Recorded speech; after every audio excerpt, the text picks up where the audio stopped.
Olá, boa tarde, sejam todos muito bem-vindos a mais esta edição do Opinião Cidade, ao vivo aqui pela TV Rio Preto de São José do Rio Preto. William Shakespeare morreu mais ou menos no ano de 1620, alguma coisa assim, século XVII. Foi, todo mundo sabe, poeta e dramaturgo, tido como o maior escritor do idioma inglês e o mais influente dramaturgo do mundo.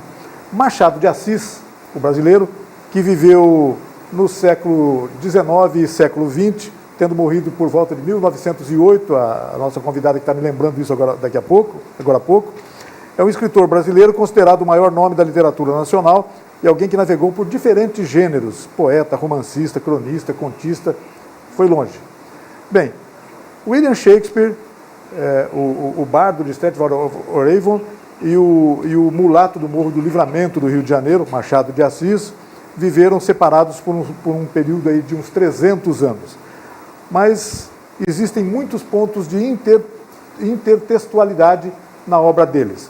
É o que mostra a professora Adriana Teles, a nossa convidada de hoje aqui no Opinião Cidade. Adriana, eu queria agradecer muito a sua presença. Obrigada. Adriana é professora de literatura e língua inglesa, atualmente é professora da FATEC, aqui em São José do Rio Preto.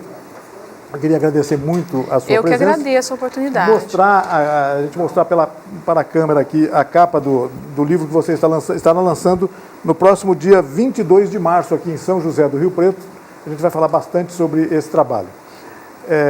Ele é resultado de uma pesquisa para o seu segundo pós-doutorado, não é isso? Isso. A Adriana, além desse livro, já tem um outro publicado. Sim. É uma estudiosa da literatura, da língua inglesa, inclusive. E eu queria até começar a nossa conversa por isso, Adriana.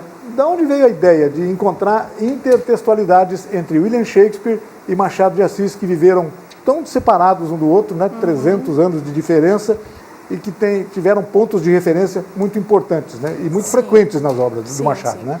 Obrigado pela presença. Obrigada a você pela presença, pelo convite. Então, eu estudo Machado já há 20 anos, né? E nesse percurso aí eu estudei vários momentos a intertextualidade em Machado. Então, eu tenho trabalhos que eu estudei Memorial de Aires, que é o livro tema do meu outro livro, né? E estudei a presença de Romeu e Julieta em Memorial de Aires. Aí, quando eu terminei o doutorado, terminei essa pesquisa que eu fiz em paralelo, né, eu quis dar continuidade num pós-doutorado. E aí eu tive, então, a ideia de buscar a presença do Otelo no Dom Casmurro. É isso porque já estava estudando o Memorial de Aires havia algum tempo e eu queria trabalhar com uma outra obra do Machado. E não fui eu a primeira pessoa a dizer que Machado retoma Shakespeare, né? É uma coisa bastante conhecida, dizem os estudiosos até que é o autor mais citado por Machado de Assis. Sim. Então, existe sempre essa coisa de que ele retomou e, na verdade, que reescreveu o Otelo de Shakespeare em Dom Casmurro. Existe um trabalho bastante conhecido que se chama O Otelo Brasileiro de Machado de Assis, de uma americana chamada Ellen Caldwell. Esse trabalho foi publicado em 1960 e então ela retoma essa presença do Otelo em Dom Casmurro e trabalha com as semelhanças que existem entre as duas obras. E aí, como eu já vinha lendo bastante sobre Shakespeare, sobre Machado, eu fiquei pensando nisso, né? Porque você sabe, Rei, que numa pesquisa as coisas nascem da inquietação da gente, né? Então eu já vinha há algum tempo inquietada porque eu achava que o Machado retomava o Otelo do Shakespeare, mas que não tinha um teor trágico. Eu achava que ele recuperava elementos do enredo, mas quando ele recriava esses elementos na sua trama, no seu romance, eles não apareciam em teor trágico. E aí então eu resolvi fazer um projeto de pós-doutorado em que eu estudava a presença de Otelo em Dom Casmurro sob a perspectiva do sentimento trágico. A minha hipótese era de que ele subvertia esse sentimento. Quer dizer, não houve muito longe de dizer qualquer coisa como um plágio, muito longe disso, de jeito não, nenhum, né? Exatamente assim, exatamente o oposto. Não, pelo contrário, né? A gente até costuma brincar que o Machado foi antropofágico antes do Oswald, né? Porque ele trouxe o Shakespeare meio que digeriu, entre aspas, a maneira dele e devolveu de uma maneira muito particular, bastante coerente com o momento, com o lugar, né, de onde ele era, com o Brasil, com o nosso momento, com a nossa vida, né? Com o nosso contexto, com o contexto brasileiro, né? Aí eu fiz um pós-doutorado, né, com esse tema. Para a gente desenvolver uma pesquisa dessa, como você sabe, nada se dá de maneira isolada, então eu precisei ler bastante, né, reler coisas de Machado, principalmente reler os textos em que ele retoma o Shakespeare. Ele menciona Shakespeare. Menciona Shakespeare. Eu queria saber se isso seria algo isolado ou alguma coisa mais abrangente no que diz respeito à obra dele. E aí eu me deparei com duas situações, né? Existe um estudo do José Luiz Passos em que ele faz uma tabela de referências de Shakespeare na obra de Machado. E aí eu comecei a encontrar várias referências que não estavam na tabela dele. E aí isso me trouxe uma certa... poxa, está faltando, né? E aí então, e como eu estava muito envolvida com o trabalho, né, eu propus dar continuidade a esse projeto por mais um ano. Ele era inicialmente de um ano, fazer isso mais um ano. E aí propus para a FAPESP, que financiou esse trabalho com uma bolsa, que eu então lesse novamente com extremo cuidado toda a obra do Machado, para refazer a tabela, e aí eu refaria essa tabela de acordo com minhas perspectivas pessoais, né? Então, a tabela que eu propus depois, ela é diferente do José Luiz Passos, ela tem mais citações, os trechos são maiores, tem uma outra organização, enfim. Aí eu fiz todo esse trabalho, então eu reli toda a obra do Machado, inclusive fui checar alguns dos textos que ele publicou em jornal e que ficaram no jornal, né, porque, ou eventualmente que foram republicados em livro, mas eu tive a preocupação de buscar a fonte, buscar de onde ele tinha publicado originalmente, né, e esse material está todo ele disponibilizado na Biblioteca Nacional do Rio de Janeiro, online, então você pode consultar por aqui. Então, foi um trabalho de 2 anos, então, isso, né? E aí eu escrevi um ensaio, que é o primeiro do livro, em que eu analiso essa tabela, né, porque analiso assim, eu acho que há muito ainda o que ser feito com essa tabela. Essa tabela é riquíssima para os estudos, há muito o que ser feito, mas eu analiso no seguinte sentido. Quais peças que o Machado mais citou? Aí eu percebi que é Hamlet, Otelo e Romeu e Julieta. E aí, curiosamente, eu percebi que essa citação ela se dá de maneira localizada. Então, Otelo vai aparecer mais nos romances, Romeu e Julieta nos contos, e Hamlet nos textos jornalísticos, nas crônicas, nas cartas, né? E aí eu propus um outro projeto, que aí foi meu segundo pós-doutorado, que está aí dentro também, está dentro desse livro, que era estudar o Romeu e Julieta nos contos do Machado. E por que que isso me intrigou? Porque ele publicou, a maioria dos contos em que aparece Romeu e Julieta, são no total de... Ele cita Shakespeare em 48, os números estão me fugindo, acho que em 18 ele cita Romeu e Julieta. Então é muito maior do que qualquer outra tragédia. E ele publicou a maioria desses textos no jornal direcionado às moças, que era o Jornal das Famílias e o Jornal das Famílias e o jornal... depois na Gazeta de Notícias, enfim, publicou nos jornais para as moças.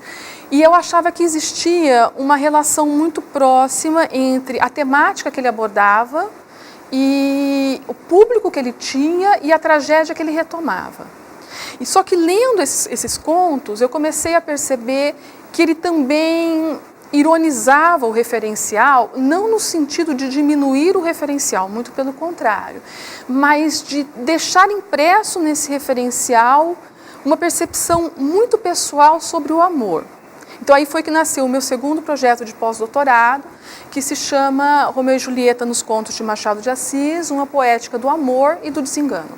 né? Porque o que eu tentei mostrar ali é que Machado desenvolve uma poética amorosa que é uma poética de desengano, ou seja, sempre um aviso para as mocinhas, olha, cuidado com histórias de amor, né? Cuidado com o que te contam. É impossível não enxergar aí a tal da ironia fina do Machado de Assis. Sim, ele tá finíssima. Sempre muito presente, né? Sempre finíssima e sempre assim, o que é muito, muito curioso, né? Que a gente fala até para os alunos da gente quando vão ler alguma coisa, quer dizer, filtrem, né? Interpretem, leia e devolva a partir do que você pensa do seu repertório, né? Que é o que na verdade faz sentido. Ele jamais pegou alguma coisa para repetir, para plagiar, né, em hipótese alguma, sempre no sentido de recriar e trazer novos significados contemporâneos para aquilo. Né? Imagino que todo autor, a gente deva saber ler as entrelinhas também, mas no Machado isso é essencial, né? Sim. Dizer as entrelinhas é importantíssimo. Sim, essencial, está tudo lá. Sem dúvida. Adriana, eu queria te perguntar uma coisa. No Brasil, o Machado de Assis, é claro, é muito conhecido. Há, de certa forma, uma iniciação de Machado de Assis ainda na escola básica dos alunos, etc. E há uma resistência no começo dos alunos em relação a Machado de Assis. Eles começam não gostando de Machado de Assis. Eu imagino que muita gente já escreveu e falou sobre isso, que talvez essas crianças, esses jovens, esses pré-adolescentes, estejam sendo iniciados em Machado de Assis um período antes do tempo necessário. Isso pode estar ocorrendo? Você concorda com isso ou não? Sim, eu acho... Eu me lembro, se não me engano, foi Ezra Pound quem disse que a gente só compreende um texto depois que viveu uma parte do que ele traz, né? Então eu acho que às vezes talvez o Machado esteja, não sei, ou sendo introduzido aí para os adolescentes, para os pré-adolescentes, de maneira ou muito cedo ou talvez de uma maneira equivocada, né? Porque é incontestável que o conteúdo que ele traz exige maturidade, né? E é uma maturidade que não é só intelectual, mas é uma maturidade de vida mesmo, né? Algumas coisas fazem sentido para a gente depois que a gente vive algumas coisas que aquilo lá traz para a gente, né? E sim, tem sido discutido muito isso, né? E a gente vê uma ou outra tentativa de driblar isso com meios alternativos, né? De ensino, sei lá, teatro, né? Encenar alguma cena ou algum conto, né? Que acaba sempre envolvendo um lado mais criativo e atuante de quem tem tanta energia, né? E é difícil ficar sentado lendo um texto que te diz pouco, né? Então, eu concordo, acho que é isso mesmo, que tem que ser tentado novas, porque o que não pode é traumatizar, né? E aí depois ele fica para sempre com essa ideia de que Machado sempre, é muito chato, né? E não é chato, é muito engraçado. Sim, né? Muito inteligente, muito fino, né? E que diz muito para a gente, inclusive do que é hoje o país, né? Por meio dos textos dele, é muito atual, muito atual. Adriana, em alguns casos, em maioria dos casos, se eu estiver errado, me corrija, por favor, em muitos casos o Machado publicou algumas de suas obras em capítulos, através dos jornais, não é isso? Sim. De certa forma, isso influenciou também o autor, né? É quase que uma obra aberta no início, né? Daí ele vai mudando isso, sei lá, se queria ou não, né? Mas isso devia acontecer, né? Sim. Você tem isso em várias situações, né? Então, por exemplo, os contos primeiros do Machado, eles foram sempre publicados em jornais direcionados às mulheres. E, inclusive, é curioso porque ele tinha um tanto de, não sei se na época eles também chamavam assim, de lauda, um espaço, né, que ele deveria... Deve ser, exatamente. As páginas, um limite, físico, né, físico, que geralmente era extenso. Então você tem contos assim, muito longos, né, alguns, às vezes você vê que ele até está meio esticado além da conta em algumas partes, mas é compreensível por causa dessa dinâmica do jornal, né? Mas ele sempre publicou em jornal. E aí mais tarde ele vai publicar memórias póstumas em capítulos, né? E há algumas experiências que são muito interessantes, que é o caso do Quincas Borba. Então o Quincas Borba ele começou a publicar em jornal, aí chegou um ponto que ele para, e aí ele retoma depois, e quando ele retoma o Quincas Borba para o livro, ele é diferente em muitos aspectos. Então a impressão que a gente tem é de que ele chegou enfrentou algumas encruzilhadas ali que levaram o Machado a interromper durante um tempinho ali a confecção, né, do texto para pensar aí que rumos queria dar e mudou um pouco a história. Inclusive tem vários estudos que comparam essas duas versões aí, né, do livro, né? Tem um dos livros dele, eu vou me confundir agora, não vou lembrar exatamente o nome, mas há um capítulo do livro que tem mais ou menos 2 linhas em que ele só fala assim: mas ou muito me engano, e acabo de escrever um capítulo que não serviu para absolutamente nada.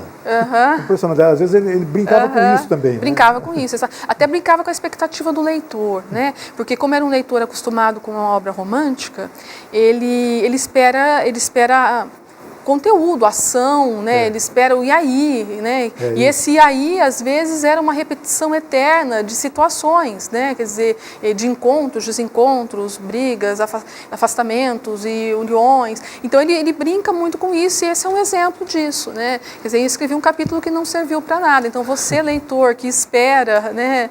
Então, se viu frustrado. As coisas não são assim, nem sempre são como você espera, né? O grande debate nacional em torno de Machado de Assis é a história de Capitu e Bentinho, né? Até hoje se discute se houve ou não a traição, etc. Eu sei que você já me disse que não estudou exatamente isso, né? Não debruçou exatamente sobre isso, mas é claro que você já deve ter respondido muito essa pergunta. Já. E respondi. É que essa é uma pergunta, Rei, que não espera resposta. Né? Então, eu acho que em nenhum momento está em questão se ela traiu ou não. Ele não fez para responder isso. Não, ele não fez para responder isso. Para que isso ficasse claro. É para que fique aberto mesmo. Claro. Né? Então, a gente é muito interessante porque a impressão que a gente tem é de que ele quis justamente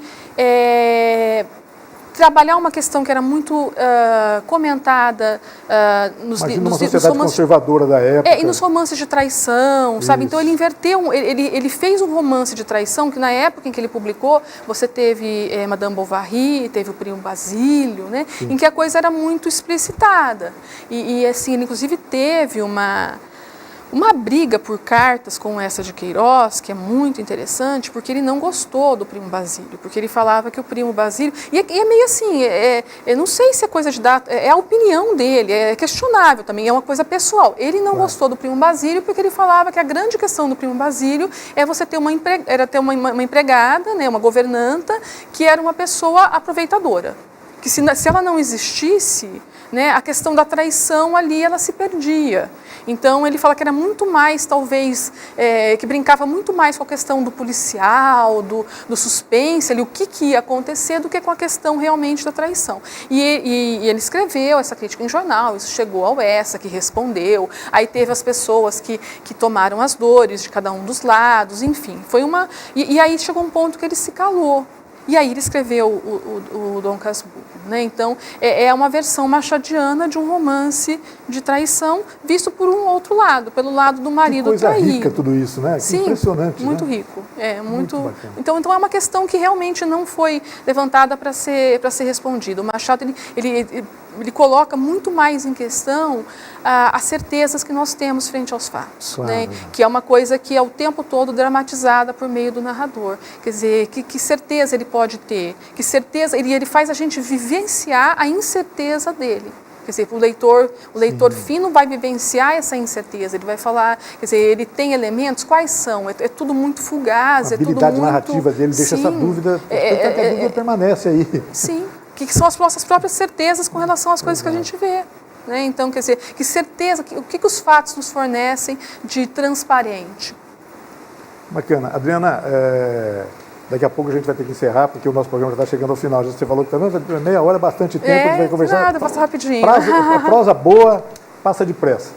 Vou mostrar de novo a capa do livro aqui, da Adriana Teles, sobre as intextualidades entre Machado de Assis e William Shakespeare. O livro já está tendo uma grande repercussão, já houve matérias publicadas, eu sei que na Folha de São Paulo, no Estadão. Isso.